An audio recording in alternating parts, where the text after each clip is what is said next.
अस्सलाम वालेकुम सज्जनों एक स्विच है दी कीमत है सिर्फ 40 रुपए। असं रक्शे वाले की दुकान के उत्ते जाने 40 रुपए दे के स्विच लाने।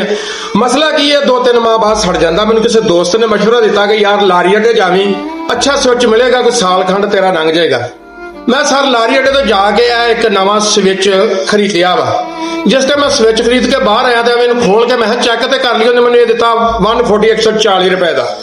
जिस टाइम मैं स्विच नूं चैक करदा ना तो मैं उन्होंने देखदा कि किसी किस्म का उहदे विच ना कोई मार्का ना कोई ब्रांड कोई चीज़ का नहीं, हत्ता कि सामने आ लगा होया जिहड़ा फाइबर आ ना वो भी उही आ। मैं थोड़ा जिहा परेशान होया, मैं अंदर जाके मैं कहा जनाबे वाली मैं तुहाडे कोल स्विच उसे वक्त यानी सिर्फ 30 या 40 सैकंड बाद मैं अंदर चल जाना कि सारा मेरा स्विच जिहड़ा ना वापस कर लो। कहते मसला, मैं कहा मसला कोई नहीं सर, दोनों इको चीज़ है, मैंने 40 का मिलता वा, 140 का लिहाजा है, या तो मैं 20 अगर होर पावां तो 3-4 स्विच खरीद सकदा। उन्हें कहा हाजी साहब यह बंदा स्विच वापस करना। उन्हें कहा जनाब निकल जाओ, असी खरीदिया होया माल वापस नहीं करते।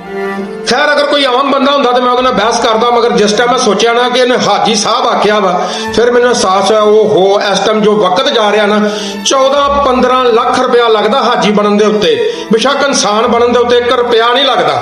खैर मैं ना डर गया, मैं कहा उपरों यह लिहाज आ, इन्हें अगर 4-5 भी हज किए हुए ना तो करोड़ रुपए के लगभग खर्चा, तो फायदा कोई नहीं, तेन डांगा भी फेरनिया जुत्तियां भी मारनिया, तू कपड़े भी भरवाने तो वापस जाना। तो चुप करके ना सबर कर 140 रुपए का स्विच लैके ते घर नूं चले जाओ, ठीक आ।